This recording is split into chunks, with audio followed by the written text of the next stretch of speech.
Some men inherit empires. Others inherit loneliness disguised as success. Rowan Caldwell had both, and he didn't even know it yet. Atlanta, Georgia. A city where glass towers scrape the clouds by day and neon bleeds into the night sky after dark. Where old Southern money shakes hands with new tech billions. Where tradition still matters, even when everyone pretends it doesn't. This is where power wears tailored suits and loneliness hides behind corner offices with million-dollar views. 32 floors above the streets of downtown, Rowan Caldwell stood alone in his glass-walled sanctuary, staring at a skyline that looked back at him like a mirror he didn't want to face. At 32 years old, he was everything Atlanta's elite admired, CEO of Caldwell Innovations, a tech firm climbing so fast it made competitors dizzy. Wealthy beyond most people's dreams. Respected in boardrooms from Buckhead to Silicon Valley. His calendar was full. His bank account was fuller. But his heart, that was running on empty, and had been for longer than he cared to admit. Success has a price, and Rowan had paid it in full, sacrificing sleep, friendships, romance, anything that couldn't be scheduled between conference calls and investor meetings. He'd convinced himself this was normal, that this was what winning looked like. Long nights, cold takeout, an apartment that felt more like a hotel room than a home. He told himself he was fine, but the reflection in that glass wall told a different story. And someone else had noticed. Edward Caldwell didn't miss much. Rowan's father was a man carved from old Georgia stone, traditional, calculating, and utterly convinced that legacy began and ended with family. He'd built his own empire through discipline and strategic marriages, the kind where love was optional but stability was mandatory. And watching his son fade into the background of his own life, that wasn't acceptable. So one evening, after a family dinner in their Buckhead estate, the kind of dinner where crystal clinked and conversation stayed surface level, Edward made his move. He poured bourbon into cut glass tumblers, swirled it slowly, and delivered his proposition like a business deal. You need stability, son. Structure. A partner. Rowan looked up from his drink, already knowing where this was headed. I've arranged an introduction through some trusted circles. Good family. Strong values. Someone who could be exactly what you need. The word hung in the air between them. Arranged. Rowan's first instinct was to refuse. This wasn't the 19th century. People didn't plan marriages like mergers anymore. Except in their world, they absolutely did. Marriages were investments. Partnerships were strategic. And his father had never steered the family wrong before. So against every modern instinct screaming in his head, Rowan said yes. Not because he believed in it, but because he was curious. Because he was exhausted. Because maybe, just maybe, his father saw something he couldn't. He had no idea that one decision would crack his world wide open. Across town, in a neighborhood where community barbecues lasted until midnight and church bells still meant something on Sunday mornings, Nyelle Franklin was living an entirely different Atlanta. She wasn't raised in boardrooms or taught that image mattered more than heart. Nyelle grew up where family was everything, where her mother's gospel music filled the kitchen on Saturday mornings, where her grandmother's prayers were as routine as breathing, where laughter spilled out of open windows and nobody apologized for taking up space. She learned resilience not from business textbooks but from watching her people survive, thrive, and lift each other up when the world pushed down. Now in her late 20s, Nyelle had become someone her community was proud of. She volunteered at a youth arts program on the South Side, teaching kids how to express pain and hope through painting and spoken word. Art wasn't just her passion, it was her therapy. The place where she processed everything she couldn't say out loud. Where she painted over old wounds with new colors. But here's the thing about fresh paint. It covers, but it doesn't erase. Nyelle carried something beneath that grace and strength. A past she'd buried so deep she'd almost convinced herself it didn't exist anymore. Years ago, she'd lived under a different name, different life. And one moment, one terrible, chaotic moment, had forced her to run, rebuild, and reinvent herself entirely. She'd survived by staying silent, by becoming someone new, and she'd told herself that secret was dead and buried. She had no idea it was about to claw its way back to the surface. When Nyelle's father, Martin Franklin, a respected attorney known for his integrity, told her about the Caldwell family's invitation to a formal gala, she felt her stomach drop. This wasn't her world. These weren't her people. But her father believed in the opportunity, believed in connections that could open doors. And Nyelle trusted him. So she wore a deep sapphire dress that made her feel like she was playing dress-up in someone else's life, and she walked into that downtown ballroom like she belonged there, even though every chandelier and orchestra note screamed that she didn't. The room glittered with old money and new ambition. Conversations hummed with polite laughter and strategic small talk. And then, across that sea of designer gowns and perfectly pressed tuxedos, Rowan Caldwell saw her. Not because she demanded attention, but because she didn't need to. Their introduction was simple, polite, expected. But then something unexpected happened. They talked. Really talked. Not the rehearsed small talk Rowan had perfected at 1,000 networking events. Not the guarded politeness Nyelle had armored herself with. They talked about Atlanta, the real Atlanta, not the postcard version. About what mattered when titles and bank accounts didn't. About the small, honest moments that reveal who someone actually is. And by the end of that evening, neither one felt like a stranger. What started as obligation was beginning to feel dangerously close to real. But here's the question neither of them asked that night, the one that would have changed everything. What happens when two people fall in love, but only one of them is telling the truth? 3 weeks after that gala, Rowan Caldwell did something he hadn't done in 5 years. He canceled a board meeting. Not rescheduled. Canceled. His assistants stared at him like he'd announced he was joining the circus. But Rowan didn't care. Because for the first time in longer than he could remember, there was someone more important than the next quarterly report. Her name was still on his lips when he fell asleep. Still in his thoughts when he woke up. And that terrified him almost as much as it thrilled him. What nobody tells you about falling in love is how quietly it happens. There's no dramatic music. No cinematic moment where everything clicks into place. It's the small things. The way someone laughs at your terrible jokes. How they remember the random story you told 3 days ago. The comfortable silence that doesn't need filling. For Rowan and Nyelle, it started with coffee. Simple. Unpretentious. A little cafe in the old Fourth Ward where nobody recognized him and nobody cared. She showed up in jeans and a vintage jacket, her natural hair framing her face, and Rowan realized he'd never seen anyone look more beautiful in something so ordinary. They talked for 2 hours that first morning, then 3 hours the next week, then entire afternoons that bled into evenings without either of them noticing time passing. Nyelle told him about the kids she worked with, how one 13-year-old girl had just started opening up through poetry after months of silence. How art wasn't just expression but survival for people who'd never been given safe spaces to feel. She talked with her hands, her eyes lighting up with passion that made Rowan lean forward, captivated. This wasn't networking. This wasn't performance. This was real. And Rowan? He started talking about things he'd never said out loud. About how success felt like wearing someone else's skin. How he'd spent so long becoming what everyone expected that he'd forgotten who he actually was underneath it all. How some nights he'd stand in that glass office and feel like the loneliest man in Atlanta. Nyelle reached across the table and squeezed his hand. Didn't try to fix it. Didn't offer empty reassurances. Just held on.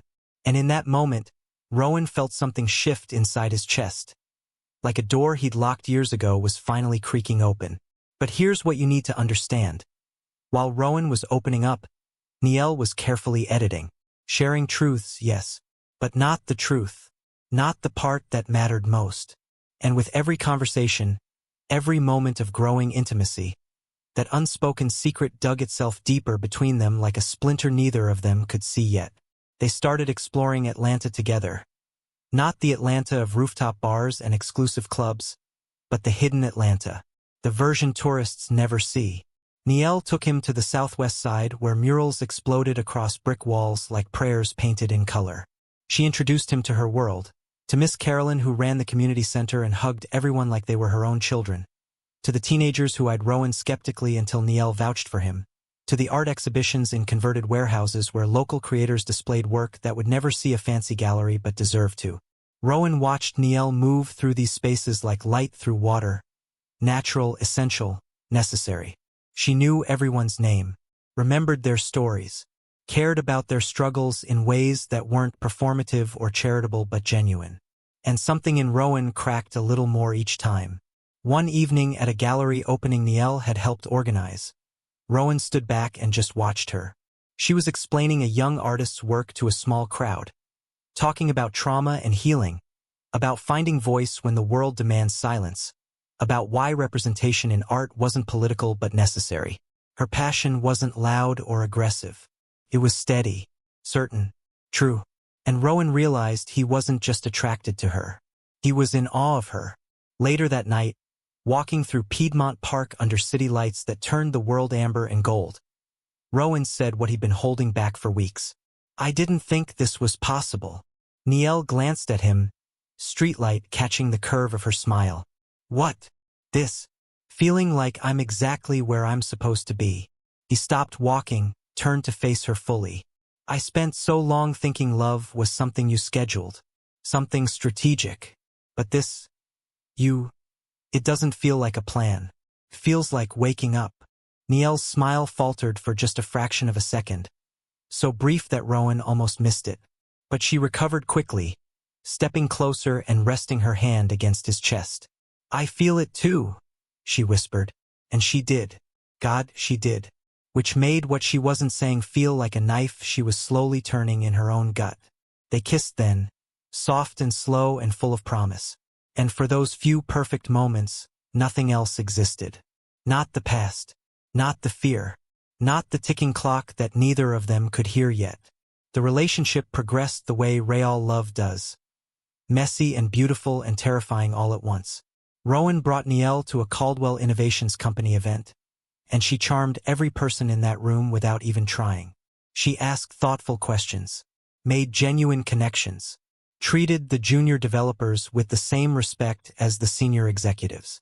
Rowan watched his colleagues warm to her, watched his father observe her with that calculating expression that meant approval, and felt something like pride mixed with relief. She fit. She belonged. She made sense in his world. But did he make sense in hers? Nyelle brought Rowan to Sunday dinner at her mother's house, and that was a different test entirely. Her mother, Patricia Franklin, was a woman who could read souls through eye contact and wasn't afraid to ask the hard questions.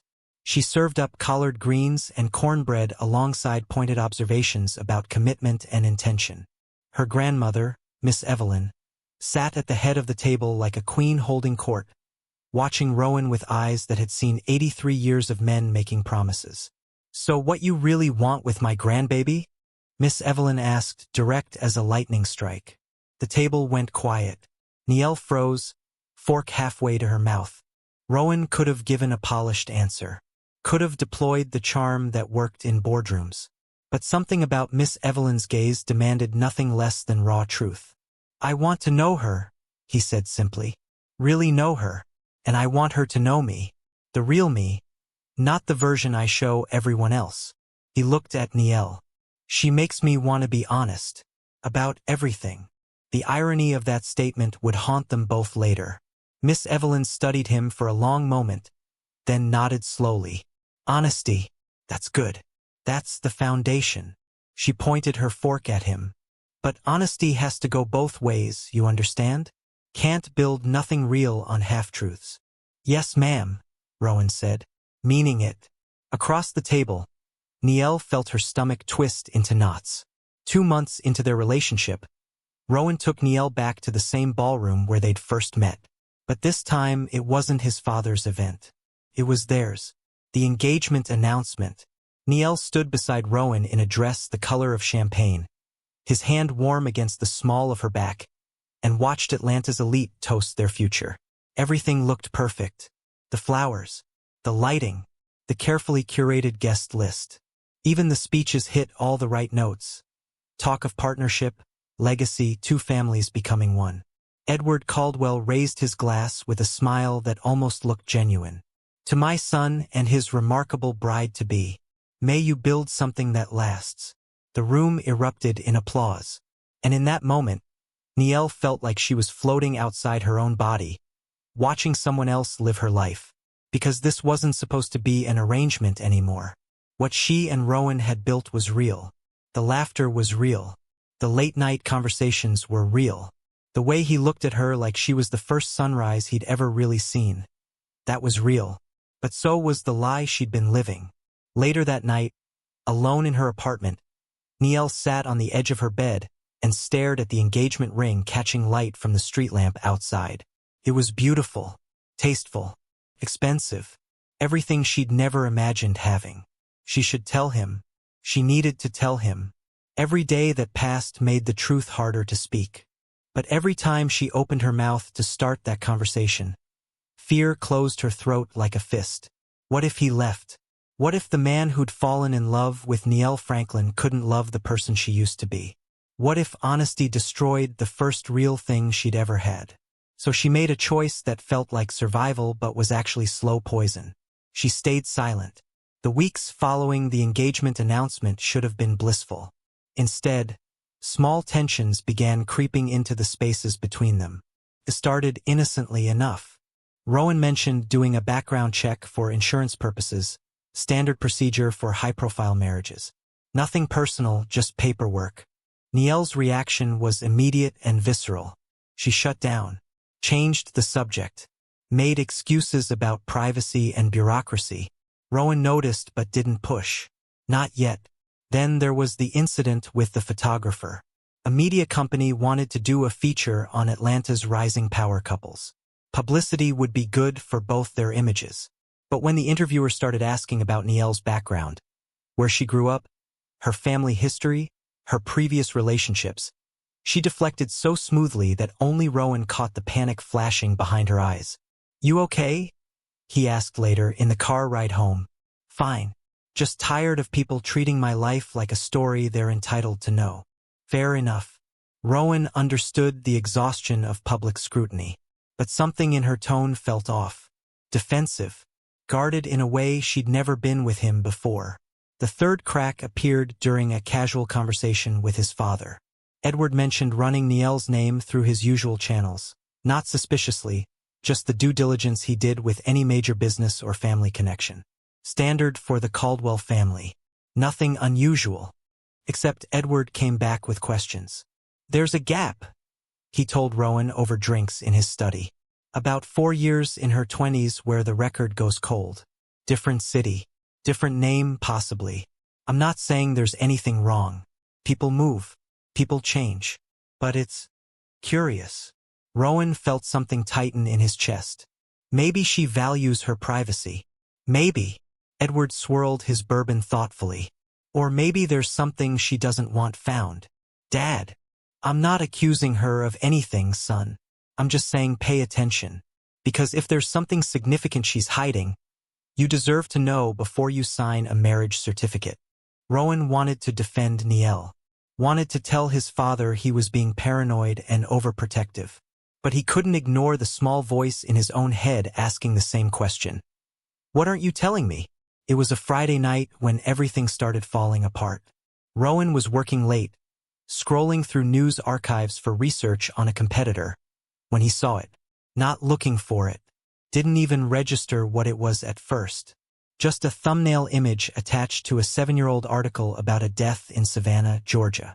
The face in that grainy photo looked familiar. He clicked. The article was about a young man found dead in an apartment. Suspicious circumstances, possible domestic violence, investigation ongoing. And there, mentioned briefly in the 4th paragraph, was a name that wasn't Nyelle Franklin but could have been her twin. Same eyes, same bone structure, same small scar above her left eyebrow that Rowan had kissed a dozen times without thinking about. His heart started pounding. He told himself he was wrong, that it was coincidence, that plenty of people looked similar in bad lighting and low-resolution photos. But his hands were already typing, already searching, already pulling threads that maybe should have stayed buried. More articles, different names, references to a woman who'd disappeared after questioning.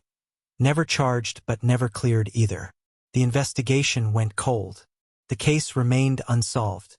And the woman in the photos vanished like smoke. Rowan sat back in his chair, staring at his screen, feeling the world tilt sideways. This couldn't be real. There had to be an explanation. Mistaken identity. Bad journalism. Something. But deep in his gut, beneath the denial and confusion, he knew. He knew. Rowan didn't sleep that night. Didn't know how to sleep when your entire reality was cracking like ice under pressure. By the time dawn broke over Atlanta, he'd made a decision. He called Nyelle, kept his voice steady, asked if she'd come to his apartment, said they needed to talk. She knew. The moment she heard his tone, she knew. Nyelle arrived 30 minutes later, still in her volunteer program t-shirt, looking small and scared in a way he'd never seen before. They sat across from each other in his living room, the same room where they'd laughed and kissed and planned their future, and suddenly the space between them felt like an ocean. "I need you to tell me the truth," Rowan said quietly. "And I need you to start from the beginning." Nyelle's hands were shaking. "What did you find? Does it matter?" "It matters because I need to know how much you already hate me." "I don't hate you." And it was true. Even through the confusion and betrayal and anger, he didn't hate her, which somehow made this worse. "But I need to understand. Who are you?" And there it was, the question she'd been running from for years. Nyelle took a breath that sounded like it hurt. And then, finally, she started talking. 7 years ago, she told him she'd been someone else. Younger, more naive, trapped in a relationship that had turned toxic so gradually she didn't recognize the poison until she was drowning in it. His name was Marcus. Charming at first, attentive, then possessive, then controlling, then violent. She tried to leave, multiple times, but Marcus always found ways to pull her back. Apologies, promises, threats disguised as concern. The kind of manipulation that makes you doubt your own reality. The night it happened, she'd finally worked up the courage to end it for good, packed her things, told him she was done. But Marcus didn't accept that. They fought. He grabbed her. She pushed back. And then, Nyelle's voice cracked. "There was a gun," she whispered. "He kept it in the apartment. For protection," he said. "But that night he reached for it. And I got to it first."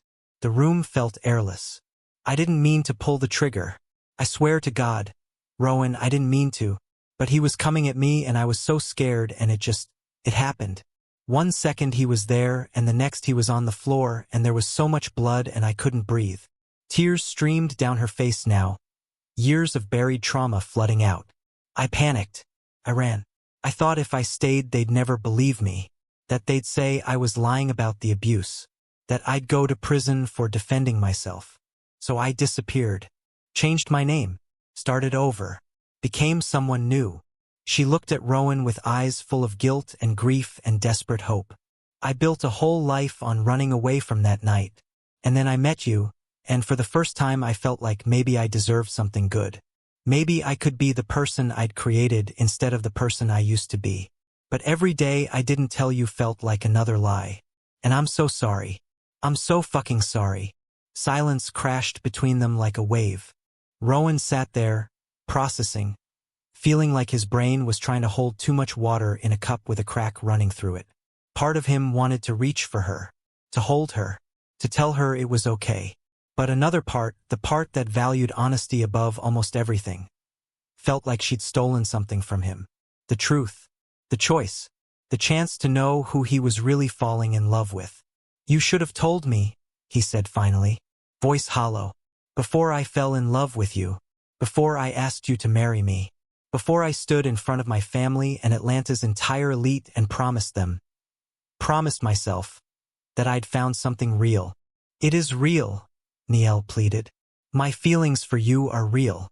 Everything we built together is real." "Is it?" Rowan stood up, needing to move, needing distance. "Because the woman I fell in love with doesn't keep secrets that could destroy both our lives. The woman I fell in love with trusts me enough to be honest even when it's terrifying. I was protecting you." "No." He turned back to her, and his eyes were hard now.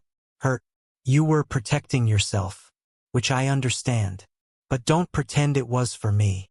Neither of them knew that the confrontation was about to become the least of their problems. Because while they were tearing each other apart in that apartment, someone else had been doing research too. A freelance journalist with a nose for scandal and a Twitter account that could burn down reputations in under 280 characters. The story broke on a Monday morning. CEO's fiancée linked to unsolved death, read the headline. And beneath it, photos of Nyelle, old ones from Savannah, new ones from Atlanta, side by side like a before and after that destroyed lives. Rowan's phone exploded. Texts, calls, emails. His PR team in full crisis mode.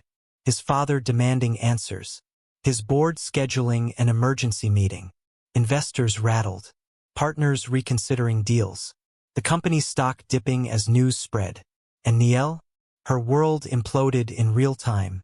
The youth center asked her to step down. Temporarily, they said, until things settled. Parents didn't want someone with that kind of past around their children. Didn't matter that she'd never been charged. Didn't matter that she'd spent years giving back.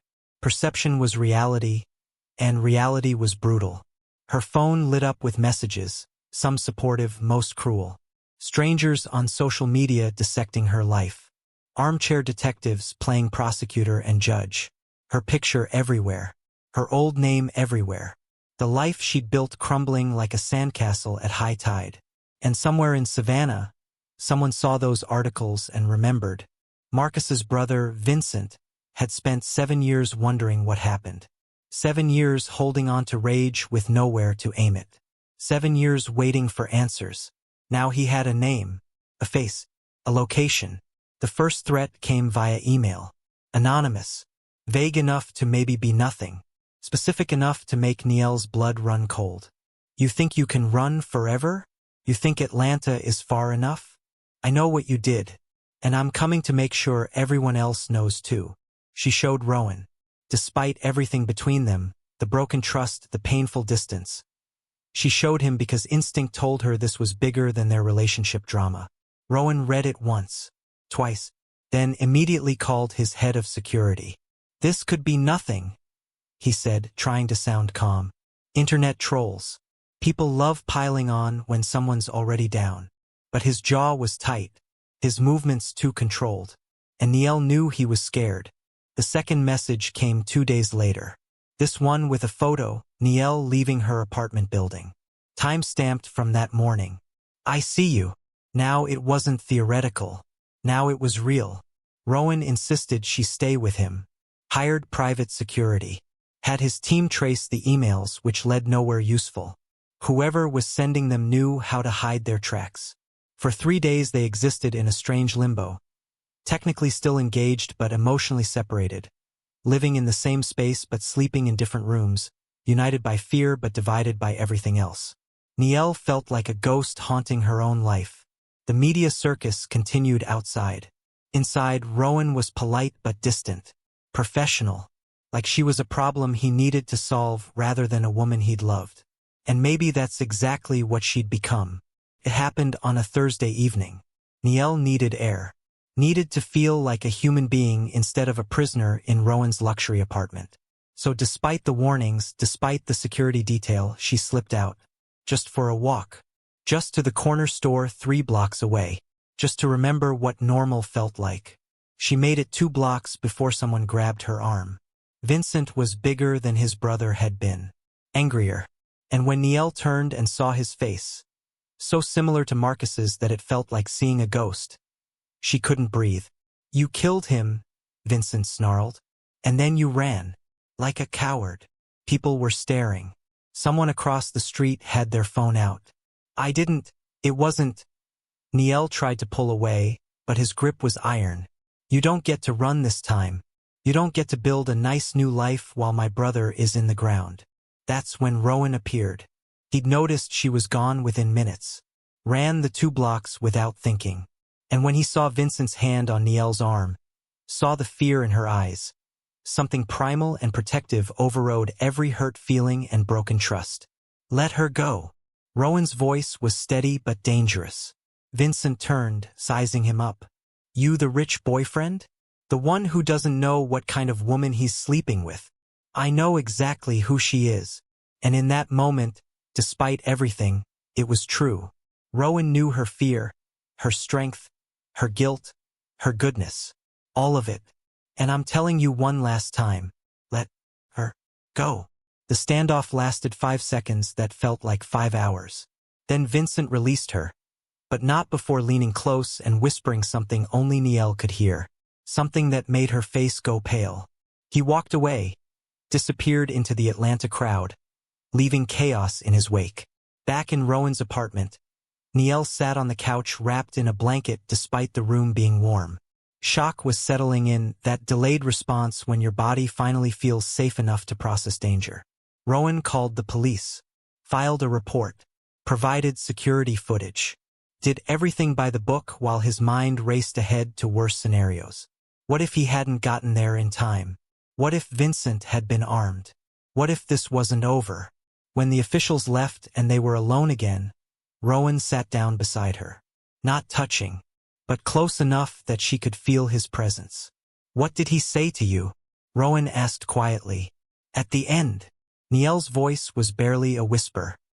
"He said I can keep running, but I'll never escape what I did. That the truth follows people forever." Silence stretched between them like a tightrope. Then Rowan did something that surprised them both. He reached over and took her hand. "I risked everything to protect you today," he said. "My reputation, my safety, my company's stability. I didn't think about it. I just moved. Because despite everything, despite the lies and the hurt, some part of me still." He stopped, couldn't finish the sentence. But Nyelle understood. "Still loves me." "Yeah." He looked at her finally. Really looked. "Still loves you. Which is the problem, isn't it? Because love isn't enough when the foundation is broken."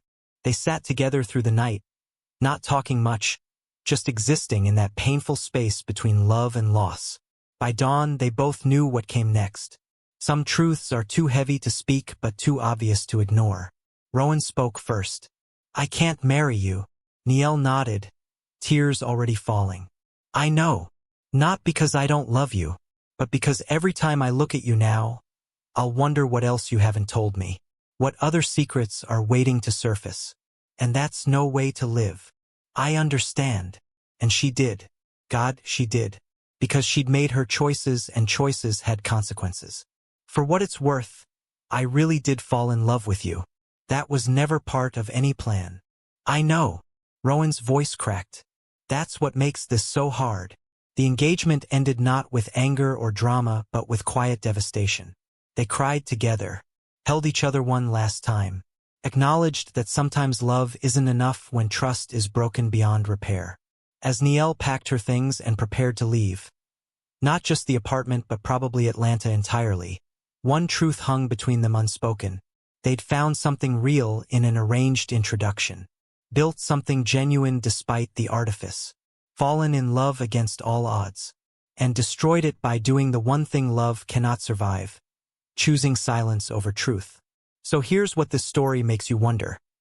If you had to choose between protecting someone you love from your past and giving them the truth that might destroy your future together, which would you choose?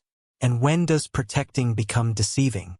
When does silence become betrayal? Because Rowan and Nyelle are about to learn the hardest lesson of all. That love without honesty is just a beautiful lie on borrowed time. When does love become a memory you can't let go of, even when holding on is destroying you? That's the question Rowan Caldwell and Nyelle Franklin were about to answer. Not with words, but with the hardest decision either of them would ever make. Because sometimes the most loving thing you can do for someone is let them go. And sometimes the bravest thing you can do is finally stop running. But first, they had to survive what came next. The morning after Vincent's confrontation, Atlanta woke up to new headlines. Security footage had leaked, grainy but clear enough. Rowan Caldwell confronting a stranger on the street. Nyelle Franklin looking terrified. The visual proof that this wasn't just tabloid speculation anymore. This was real. This was dangerous. This was unraveling in real time. Rowan's office was a war room by 8 a.m. His PR team had spread documents across the conference table like battle plans.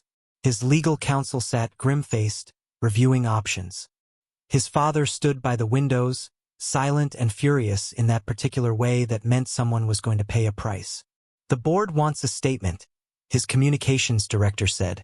Something that distances the company from the situation. Something that protects our investors. Translation. Something that threw Nyelle under the bus.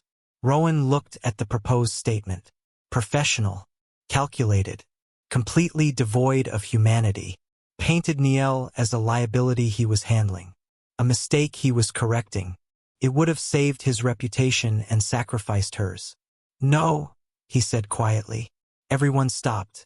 Sir, with all due respect. I said no. Rowan stood up, and his voice carried the authority that had built Caldwell Innovations from a startup into an empire. We're not releasing anything that makes her look like a criminal. She was never charged. Never convicted. And if we're being honest, she was probably defending herself from someone who would have killed her. His father turned from the window. And you know this how? Because I know her. Rowan met Edward's gaze without flinching. I know her heart. I know her character. And I know the woman I fell in love with isn't capable of cold-blooded violence. The woman you fell in love with lied to you for months. The words hit like a slap. Because they were true. Yeah, Rowan admitted. She did. And that's something I have to figure out how to live with. But I won't destroy her to save myself. That's not who I am. And that's not who you raised me to be. Silence filled the room like smoke. Edward studied his son for a long moment. Then, surprisingly, he nodded. Draft a new statement. One that's honest without being damaging. One that acknowledges the situation without feeding the circus. It wasn't permission exactly, but it was as close as Edward Caldwell got to respect. While Rowan fought battles in boardrooms, Nyelle fought battles in her own mind. She'd moved back to her apartment, the small one-bedroom on the south side that suddenly felt like a cage. She couldn't go outside without cameras following. Couldn't check social media without seeing her face attached to speculation and judgment. Couldn't sleep without nightmares of Marcus's face morphing into Vincent's, both of them asking the same question. Did you really think you could run forever? Her mother came by daily, bringing food Nyelle couldn't eat and comfort she couldn't quite accept. Patricia Franklin was a strong woman, but watching her daughter crumble was testing limits even she didn't know she had. Baby, you need to talk to someone? Patricia said one afternoon, sitting beside Nyelle on the couch. A therapist. A lawyer. Someone who can help you process this. Process what, Mama? That I killed a man? That I ran?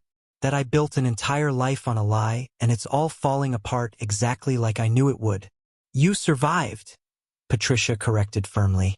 You survived something traumatic and you did what you thought you had to do to keep surviving. That's not the same as being a killer. But Nyelle couldn't hear it. Couldn't separate survival from guilt. Couldn't untangle the knot of shame and fear that had lived in her chest for 7 years. Miss Evelyn came by too. Sat in the same chair she'd sat in when she first interrogated Rowan about his intentions. But this time her eyes were softer. Sadder. You love him? She asked simply. Yes, ma'am. He love you. He did. Before he knew the truth. Miss Evelyn made a sound that was part sigh, part prayer. Truth's a funny thing. Sometimes it sets you free. Sometimes it burns everything down. But you know what? At least fire clears the ground for something new to grow. Nyelle wanted to believe that. Wanted to believe that this devastation had purpose. But all she could see were ashes. 3 days after the Vincent incident, Nyelle received a call from a lawyer in Savannah. Not threatening. Not hostile. Just factual. The case was being reopened. New evidence had surfaced, not because of the media circus, but because the original investigation had always been incomplete. Marcus's death had been suspicious from the start, but without a suspect, it had gone cold. Now there was a name, a face, person to question. Nyelle was being asked, not forced, not arrested, but strongly encouraged, to come to Savannah and give a formal statement. She called Rowan without thinking. Muscle memory. The instinct to reach for the person who'd become her safest place, even though that place didn't exist anymore. He answered on the first ring. They want me to go back, she said, voice shaking. To Savannah, to give a statement about that night. Rowan was quiet for a moment. Then, What do you want to do? I don't know. I'm terrified. What if they arrest me? What if telling the truth isn't enough? Do you have a lawyer? I can't afford the kind of lawyer I'd need for something like this. Another pause. Then Rowan said something that surprised them both. I'll handle it. I'll get you the best defense attorney in Georgia. Someone who specializes in self-defense cases. Someone who'll make sure your side gets heard.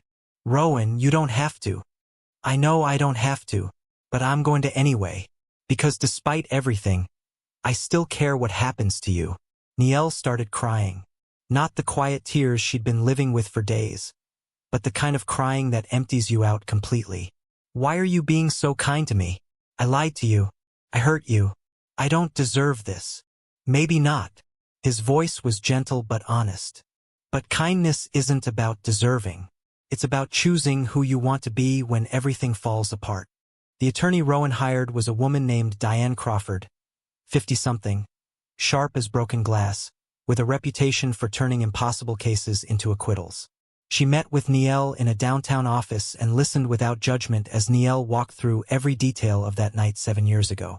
The relationship, the escalation, the fear, the gun, the trigger, the blood, the running. When Nyelle finished, Diane sat back and studied her with eyes that had seen 1,000 variations of trauma. Here's what I know, Diane said. You were in an abusive relationship. You tried to leave. He stopped you with violence. You defended yourself. That's textbook self-defense. The running complicates things, yes, but it doesn't erase the reality of what happened. So what do? You go to Savannah. You give your statement. You tell the truth. All of it, exactly as you told me. You face what you've been running from. And then we let the legal system do what it's supposed to do. And if they don't believe me? Diane's expression softened. Then we fight like hell. But Nyelle? Running already didn't work. Maybe it's time to try standing still. So that's what Nyelle decided to do. She would go back. She would tell her story. She would finally stop running and face whatever consequences came. But she wouldn't go alone. When Nyelle told Rowan she was going to Savannah, she didn't expect him to respond the way he did. I'm coming with you. What? No, Rowan, you can't. The media will have a field day. Your company. I don't care about the media. And the certainty in his voice made it clear he meant it. You're about to do the hardest thing you've ever done. You shouldn't have to do it alone. We're not together anymore. I know. He met her eyes across the phone connection, and somehow she could feel the weight of his gaze. But that doesn't mean I've stopped caring. It doesn't mean I'm going to let you walk into that police station without support. Why? Nyelle's voice broke. Why would you do this for me after everything? Rowan was quiet for a long moment. When he spoke again, his words were careful, considered. True. Because I've been thinking a lot about what love actually means. I thought it meant trust above everything. And trust is important. I'm not saying it's not. But maybe love is also about showing up for someone even when it's complicated. Even when you're hurt. Even when the relationship didn't work out the way you hoped. He took a breath. You made mistakes, Nyelle. Big ones. You should have told me the truth from the beginning. But you were also surviving trauma in the only way you knew how. And I'm starting to understand that people are more complex than right and wrong. We're all just doing our best with broken pieces. Nyelle couldn't speak. Could barely breathe.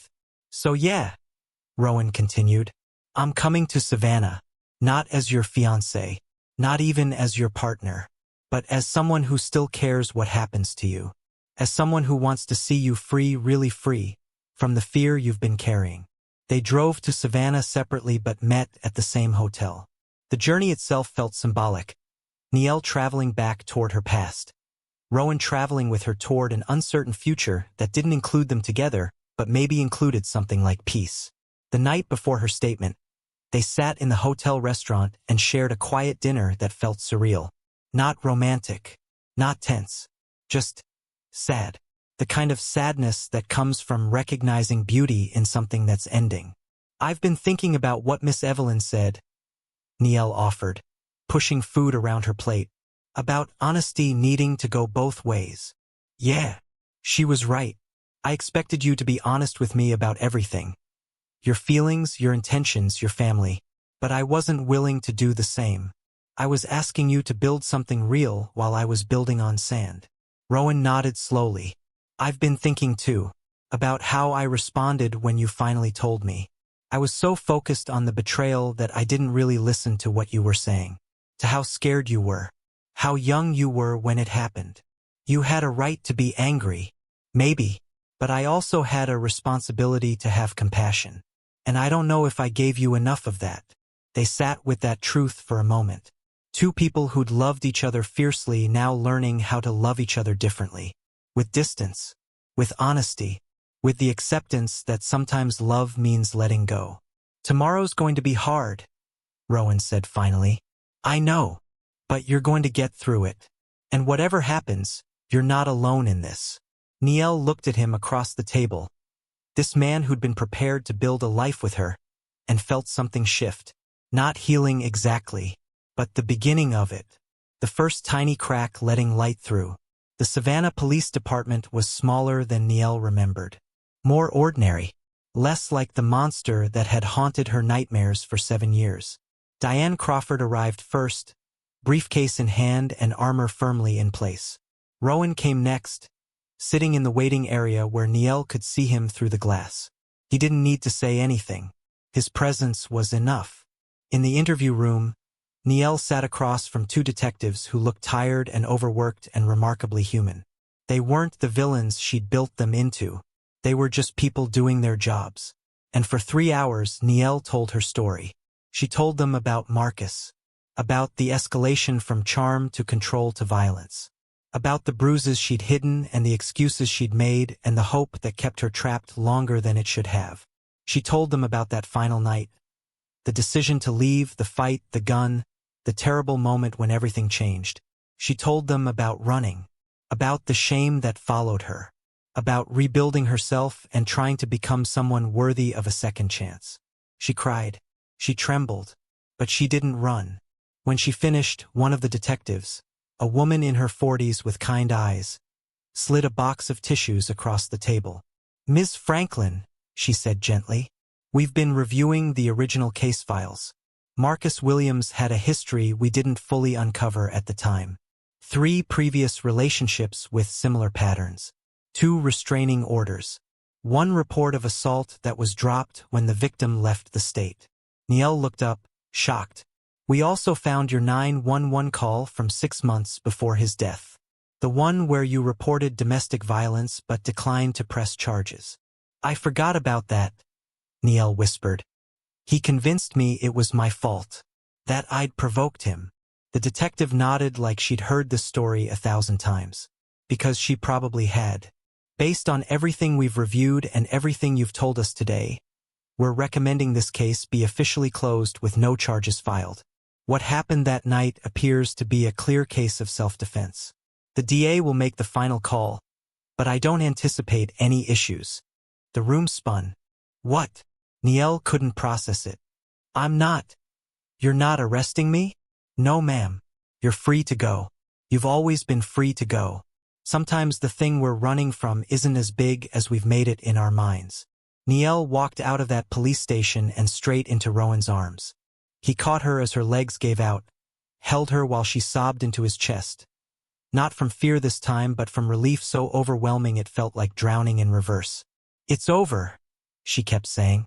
It's really over. Yeah, Rowan murmured into her hair. It's over. They stood like that for a long time, in the parking lot of a Savannah police station, holding each other the way you hold someone you're saying goodbye to. Because that's what this was. Not a reunion. A release. Later, sitting on a bench overlooking the Savannah River, watching the sun set over water that had witnessed centuries of endings and beginnings, they had the conversation they'd been avoiding. This doesn't change things between us, does it? Nyelle asked, though she already knew the answer. No, Rowan said honestly. I'm so glad you're free. So glad you don't have to carry that fear anymore. But the trust we had, I don't think we can rebuild it. Not really. I know. Nyelle wiped her eyes. I think I've known for a while. I just didn't want to accept it. Me too. They sat in comfortable silence, watching boats drift past, processing the strange grief of losing something that had been real but couldn't survive. "Can I ask you something?" Nyelle ventured. "Anything. Do you regret it? Meeting me, the engagement, all of it." Rowan thought about it carefully. "No, I don't regret it. You changed me, Nyelle. You showed me what real connection feels like. You taught me that success without love is just expensive loneliness. I'll carry that with me for the rest of my life. Even though it ended like this? Even though." He looked at her fully. "Some things are worth experiencing even when they hurt. You were worth loving, even if we couldn't make it last." 6 weeks later, life in Atlanta had found a new rhythm. Not normal exactly, but functional. Moving forward instead of circling backward. Rowan stood in his glass office, looking at the same skyline that had opened this story. But he wasn't the same man who'd stood there months ago. Success still mattered, but it wasn't everything anymore. He'd started leaving work at reasonable hours. Started dating again, carefully, slowly, with a new appreciation for honesty from the first conversation. Started building a life that had room for more than spreadsheets and board meetings. Caldwell Innovations survived the scandal. Stronger, actually, because Rowan's willingness to stand by his principles even when it cost him had earned a different kind of respect. The kind that doesn't show up in stock prices but matters more in the long run. Across town, Nyelle had returned to her apartment, her community, her art. The youth center had asked her back once the legal situation resolved. The kids had welcomed her with paintings and poems and the kind of unfiltered acceptance that only children can offer.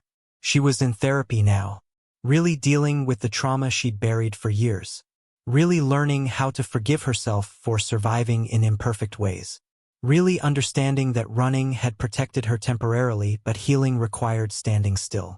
She'd started painting again too, big canvases full of color and chaos and redemption. Art that didn't hide from pain but transformed it into something bearable. Beautiful even. They didn't see each other anymore. Didn't text. Didn't accidentally run into each other at events. Atlanta was big enough for two people to build separate lives in the same city. But sometimes Nyelle would see a news article about Caldwell Innovations and feel a quiet pride. And sometimes Rowan would drive past the youth center and wonder if she was inside, teaching some kid that art could save your life. They'd loved each other. They'd hurt each other. They'd both grown from it. And maybe that was enough. Here's what Rowan Caldwell and Nyelle Franklin learned in the ruins of their almost marriage. Love is not enough. It's a truth that sounds cynical until you understand it. Love is powerful, yes. Transformative, absolutely. But love without trust is a house built on sand. Love without honesty is a beautiful lie. Love without the courage to be fully seen is just two people hiding together instead of hiding alone. They learned that some secrets are poison, not because they're evil, but because they grow in the dark and spread like roots through everything you build. That silence might protect you in the moment, but it destroys you slowly over time. They learned that trauma makes us do things that seem necessary for survival but cost us the very things we're trying to protect. That running feels like freedom until you realize you're just carrying your fear to different zip codes. But they also learned something more hopeful. They learned that love can survive in different forms. That you can care about someone without being with them. That sometimes the most loving thing you can do is let someone go. That endings aren't always failures. Sometimes they're just chapters closing so new ones can begin. They learned that forgiveness is possible even when reconciliation isn't. That you can acknowledge someone changed your life while also accepting they can't stay in it. That gratitude and grief can exist simultaneously without canceling each other out. Most importantly, they learned that honesty, terrifying, uncomfortable, risk-everything honesty, is the only foundation worth building on. Because lies might buy you time, but truth sets you free, even when freedom hurts. So if you're watching this and carrying secrets that feel too heavy to share, too dangerous to speak, too complicated to explain, hear this. The thing you're most afraid of revealing is probably the thing standing between you and real connection. The truth you're running from is probably the truth that will set you free. And yeah, honesty might cost you something, might cost you everything, but dishonesty costs you more. costs you peace, costs you trust, costs you the chance to be fully known and loved anyway. Rowan and Nyelle paid that price, lost something real because the foundation was fractured from the start. And while they couldn't fix what broke between them, they both walked away with the most valuable lesson of all. Love requires courage. Not just the courage to feel, but the courage to be honest, to be vulnerable, to be seen completely, flaws and fear and past and all, and trust that real love can handle the truth. So now I'm asking you, and I really want to hear from you in the comments. Have you ever kept a secret from someone you loved because you were afraid the truth would destroy everything? Or have you been on the other side, discovering something that changed everything you thought you knew about someone? What happened? Did you rebuild the trust? Or did you walk away? And looking back, what would you have done differently? Drop your story in the comments, because these conversations matter. Your experience might be exactly what someone else needs to hear today. And if this story made you feel something, whether it's anger or sadness or recognition or hope, hit that like button and subscribe. We're building a community here that believes in honest storytelling about real human complexity. No easy answers, just truth.